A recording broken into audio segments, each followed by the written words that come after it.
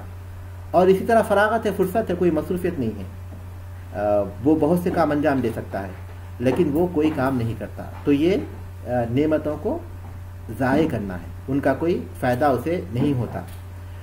ایک مومن کو جب یہ نعمتیں حاصل ہوں تو وہ ان نعمتوں کے ذریعے بہت سے فائدے اٹھا سکتا ہے. مثال کے طور پر آدمی صحت مند ہے، توانا ہے، تو دنیاوی لحاظ سے وہ اپنی صحت کو اور اپنی عافیت کو بہت سی چیزوں میں استعمال کر سکتا ہے. تجارت کر سکتا ہے، محنت و مشقت کر سکتا ہے اور بہت سے مشاری میں وہ کام کر سکتا ہے، جس کی وجہ سے وہ اپنے آپ کو اور اپنے گھر والوں کو اور پھر دوسرے فقراء و مساکین کو اس کے ذریعے فائدہ پہنچا سکتا ہے. یا پھر دینی طور پر فرصت میں بھی وہ اسی طرح ان سارے کاموں کو انجام دے سکتا ہے. یا پھر وہ دینی طور پر اپنی اس صحت کو، اپنی فرصت کو اللہ تعالیٰ کی عبادت کے بہت سے کاموں میں لگا سکتا ہے. نمازیں قیام کی طوالت کے ساتھ، طویل قیام کے ساتھ نمازیں قائم کر سکتا ہے، روزے رکھ سکتا ہے، جیسا کہ اللہ کے رسول صلی اللہ علیہ وسلم نے وہ نوجوان جو کہ شادی کی طاقت نہیں رکھتے، مالی طاقت نہیں رکھتے، ان کو روزے رکھنے کی ترغیب دلائی.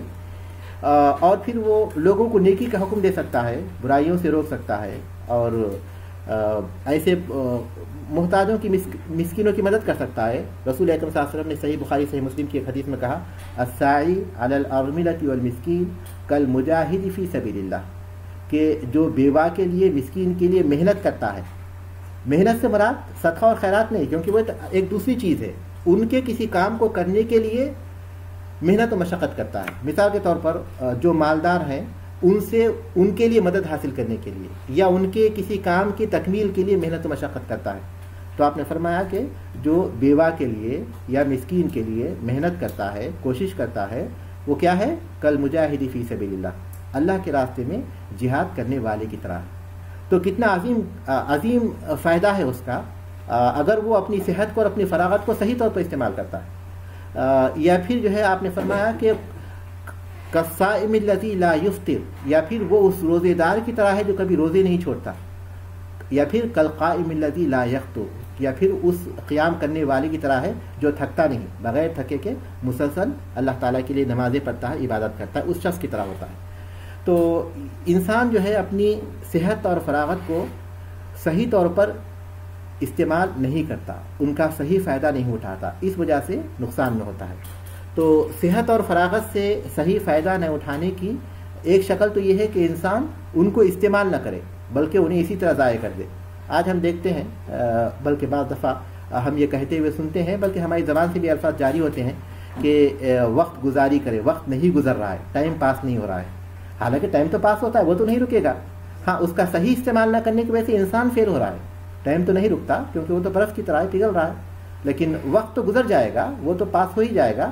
لیکن انسان اگر صحیح استعمال نہیں کرے گا تو وہ یقیناً گھاٹے میں رہے گا. اور اس کا نقصان اسے اس وقت معلوم ہوگا جبکہ اس کی وفات کے وقت آئے گا، جب وہ کہے گا رب ارجعون لعلی اعمل صالحا، وہ کہے گا کہ کاش مجھے لوٹایا جائے، شاید کہ میں اچھے اعمال بجا لاؤں.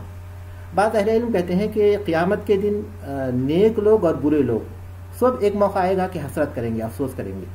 برے لوگ تو اس لیے حسرت کریں گے، افسوس کریں گے کاش کہ انہوں نے برائی چھوڑی ہوتی، برے کام نہ کیے ہوتے، نیک کام انہوں نے انجام دیا ہوتا. اور نیک لوگ اس لیے حسرت کریں گے کہ کاش وہ لوگ جو ہے کچھ زیادہ ہی عبادت کرتے تو جنت کے منازل اور اونچے منازل وہ حاصل کر سکتے تھے. تو بہرحال اللہ تبارک و تعالیٰ کی یہ دو نعمتیں، صحت اور فراغت، ان کی وجہ سے خسارے میں رہنے کی دو شکلیں ہیں. ان کے معاملے میں خسارے میں رہنے کی دو شکلیں ہیں. پہلی شکل کیا ہے کہ ان کا صحیح استعمال نہ کرنا، ان کو ضائع کرنا. دیکھیے سنن ترمذی کی ایک حدیث میں جسے بعض اہل علم نے صحیح قرار دیا، رسول اکرم صلی اللہ علیہ وسلم نے فرمایا من حسن اسلام المرء ترکہ ما لا یعنی، مسلمان کے اسلام کی خوبی یہ ہے کہ وہ لا یعنی بے فائدہ چیزوں کو چھوڑ دیتا ہے. آدمی کو فرصت ہوتی ہے تو وہ گپ شپ میں یا گفتگو میں ٹیلی فون پر گھنٹوں اسی طرح ضائع کر دے، یا پھر وہ اخبار کی وقت گردانی کرتے ہوئے یا پھر ٹی وی کے سامنے بیٹھ کر اپنا وقت اسی طرح گزار دے گا.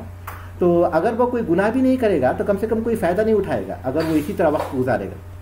تو پہلی شکل کیا ہے؟ صحت اور فراغت کو کے معاملے میں خسارے میں رہنے کی، کہ ان کا صحیح استعمال نہ کرے. دوسری شکل یہ ہے کہ ان کو اللہ تبارک و تعالیٰ کے حرام کیے ہوئے کاموں میں استعمال کرے. آدمی کے پاس قوت ہے، طاقت ہے، لیکن مظلوم پر ظلم کرتا ہے، اپنی اس طاقت کی وجہ سے دوسروں کے مقابلے میں غرور کا مظاہرہ کرتا ہے اور لوگوں کے عزت پر حملہ آور ہوتا ہے، یا پھر ان کا مال چھینتا ہے، یا پھر انہیں مارتا ہے. یہ تو واضح شکل ہے. یا پھر اپنی فراغت ہے، اپنی فراغت کو جو ہے نیک کام میں استعمال کرنے کے بجائے دوسرے ایسے کاموں میں استعمال کرتا ہے، جیسے شراب پیتا ہے یا پھر ایسے برے کام کرتا ہے جو کہ اللہ تبارک تعالیٰ نے حرام کی ہے. یہ دوسری شکل ہے، اور اس کا نقصان دہ ہونا یہ تو بالکل واضح ہے. تو یہ دونوں شکلیں ایک انسان کے لیے نقصان میں ہیں، اور ان کے معاملے میں اس طرح وہ نقصان میں رہتا ہے. ایک مسلمان کے لیے ایک بہت بڑی بشارت ہے، اور وہ بشارت ایسی ہے کہ انسان اگر ان کا خیال رکھے گا تو اسے اس کا فائدہ ہوگا. رسول اکرم صلی اللہ علیہ وسلم نے فرمایا حدیث صحیح میں سنن ترمذی کی، اذا مرض العبد او سافر کتب له مثل ما كان يعمل صحيحا مقيما، کہ جب کوئی بندہ بیمار ہو جائے یا مسافر ہو، بیمار ہو گیا یا سفر پر چلا گیا، تو اس کو اتنا ہی اجر لکھا جاتا ہے جیسے کہ وہ صحت کے وقت پر اور پھر سفر اقامت کی حالت میں نیک عمل انجام دیتا تھا۔ مثال کے طور پر ایک مسلمان ہے، تہجد گزار تھا، وہ ہمیشہ نماز پڑھتا، لیکن اب وہ جو ہے مریض ہو گیا، بیمار ہو گیا، تو صحت مندی کی حالت میں وہ جو نماز پڑھتا تھا مرض کی مجبوری کی وجہ سے نہیں پڑھ سکے گا، لیکن اللہ تبارک تعالیٰ اس کا ثواب دے گا۔ اس میں پہلی جو چیز ہے اس کا تعلق تو صحت سے ہے، جس کا رسول اکرم صلی اللہ علیہ وسلم نے حدیث میں ذکر کیا، اور دوسری کا تعلق فرصت سے ہے، کیونکہ پہلے مقیم تھا، اس کے پاس فرصت تھی، عبادت کرتا تھا، لیکن اب سفر پر چلا گیا، مشغول ہو گیا، سفر میں اس کے لیے ممکن نہیں ہے۔ لیکن وہ جب تک اس کی صحت تھی تو جن عبادتوں کو وہ انجام دیتا تھا، یا اس کے پاس فرصت تھی، حالت اقامت میں تھا، تو جو عبادتیں وہ بجا لاتا تھا، تو اس کے بعد اگر وہ بیمار ہو جائے گا یا پھر جو ہے وہ سفر پر چلا جائے گا، تو اللہ تبارک تعالیٰ اس کے باوجود بھی اپنی صحت کی حالت میں اور اپنی فراغت کی حالت میں، اپنی اقامت کی حالت میں جو اعمال وہ انجام دیتا تھا، اللہ تبارک تعالیٰ اس کو اس کا ثواب عنایت کرے گا۔ ٹھیک ہے، اب اس کے بعد ہم لوگ آگے بڑھتے ہیں۔ یہاں حسن بصری رحمۃ اللہ علیہ کا ایک قول معنی الاجمالی میں لکھا ہوا ہے، میں اس کے فائدے کے لیے وہ پڑھ دیتا ہوں، اس کو دیکھ لیجئے۔ ان لحظۃ من اللحظات یضیعها الانسان من عمره، کہ ایک لحظہ یعنی وقت کا ایک حصہ اپنے عمر کے حصوں میں سے انسان جب ضائع کرتا ہے، فی غیر ما خلق له، کسی ایسے کام میں جس کے لیے وہ پیدا نہیں کیا گیا، کسی ایسے کام میں جس کے لیے وہ پیدا نہیں کیا گیا، وہ پیدا کیا اللہ کی عبادت کے لیے، خواہ وہ عبادت کا تعلق جو حقوق اللہ سے ہو یا پھر حقوق العباد کرتے ہوئے اللہ تبارک تعالیٰ کی فرما برداری کرنے سے ہو۔ حری بہ ان یندم علیہ طویلا، لائق ہے اس کے لیے، مناسب ہے اس کے لیے کہ وہ اس پر ایک طویل وقت تک افسوس کرے، اس پر وہ طویل وقت تک افسوس کرے، اگر وہ معمولی وقت بھی اپنی عمر کا کسی ایسے کام میں ضائع کر دے جو اس کے تخلیق کے مقصد سے تعلق نہیں رکھتا۔ اہم الفائدہ نیچے ہے، دیکھیے، وقذتنی ضربتنی واصابتنی، ضربتنی یعنی مجھے اس کا میں چونک گیا، میں چونک گیا، یعنی مجھے بہت زیادہ اس کا احساس ہوا، صدمہ پہنچا۔ کس کے نقصان کی پہلی شکل یہ ہے کہ انسان اپنی صحت اور فراغت کو ضائع کر دے، کسی چیز میں استعمال نہ کرے، یوں ہی اس کو چھوڑ دے، فائدہ نہ اٹھائے ان کا۔ دوسرا یہ ہے کہ ان کو حرام کاموں میں استعمال کرے۔ اہم الفوائد وجوب شکر اللہ علی نعمہ، اللہ تبارک و تعالیٰ کے شکر کا وجوب اس کی نعمتوں پر۔ وجوب، اس حدیث سے جو پہلی بات معلوم ہوتی ہے وہ یہ کہ اللہ تبارک و تعالیٰ کی نعمتوں کا شکر واجب ہے۔ اللہ تبارک تعالیٰ کی نعمتوں کے شکر کے کیا مراتب ہیں؟ اللہ تبارک تعالیٰ کی نعمتوں کے شکر کے جو مراتب ہیں اس میں پہلا مرتبہ یہ ہے کہ وہ پہلا مرتبہ یہ ہے کہ انسان اللہ تبارک تعالیٰ کی ان نعمتوں کا اپنے اندر احساس پیدا کرے، اللہ تبارک تعالیٰ کی ان نعمتوں کا اپنے اندر احساس پیدا کرے۔ بعض آثار میں آتا ہے کہ داؤد علیہ السلام نے اللہ تبارک تعالیٰ سے عرض کیا کہ اللہ تبارک تعالیٰ، میں آپ کا شکر کیسے ادا کر سکتا ہوں جبکہ یہ شکر کرنا یہ خود بھی آپ کی توفیق سے، آپ کی نعمت سے ہے۔ تو اللہ تبارک تعالیٰ نے فرمایا کہ اے داؤد، اب تم نے میرا شکر ادا کر دیا جب تمہیں اس بات کا احساس ہوا کہ تم میرا شکر ادا نہیں کر سکتے، یعنی میری نعمتیں اتنی زیادہ ہیں۔ تو اللہ تبارک تعالیٰ کی نعمتوں کے شکر کا پہلا درجہ یہ ہے کہ انسان ان نعمتوں کا اپنے اندر احساس پیدا کرے، کیونکہ جب تک احساس پیدا نہیں ہوگا اس کے اندر وہ شکر، نعمتوں کے قدردانی جب تک نہیں ہوگی وہ صحیح طور پر اس نعمت کا حق ادا نہیں کر سکے گا۔ اور دوسرا یہ کہ زبان سے اللہ تعالیٰ کی تعریف کرے، الحمدللہ، زبان سے اللہ تبارک تعالیٰ کی تعریف کرے۔ اللہ تبارک تعالیٰ کو بندے کی یہ بات پسند ہے کہ وہ اللہ تبارک تعالیٰ کی تعریف کرے۔ اور تیسرا یہ ہے کہ اللہ تبارک تعالیٰ نے جب اس پر احسان کیا ہے، وہ نعمتیں دی ہے، تو پھر اللہ تبارک تعالیٰ کی بھلائی کے بدلے میں وہ اللہ تبارک تعالیٰ کی فرما برداری کرے۔ حل جزاء الاحسان الا الاحسان، احسان کا بدلہ احسان کے علاوہ اور کیا ہو سکتا ہے؟ تو اللہ تبارک تعالیٰ کی فرما برداری کرے، نافرمانی نہ کرے۔ اللہ تعالیٰ نے جب اسے نعمتیں دی ہے تو پھر اس کو چاہیے کہ اللہ کی فرما برداری کرے۔ چوتھا درجہ یہ ہے کہ جو نعمت اللہ نے دی ہے اس نعمت کے ذریعے ان کی خدمت کرے جو اس نعمت سے محروم ہے۔ اللہ تعالیٰ نے آپ کو علم دیا ہے تو کسی جاہل کو سکھائیے، اللہ تعالیٰ نے آپ کو قوت دی ہے تو کسی کی مدد کیجیے، کسی کے کام آئیے اور کسی کے بوجھ کو ہلکا کیجیے، اپنی طاقت سے جو کام کر سکتے ہیں وہ کام کیجیے۔ اسی طرح اللہ تبارک تعالیٰ نے انسان کو جو بھی نعمت دی ہے تو ان نعمتوں کے ذریعے ان کی مدد کرے، جیسے مال ہے تو وہ غریبوں پر خرچ کرے اور اس کا انفاق کرے وغیرہ وغیرہ۔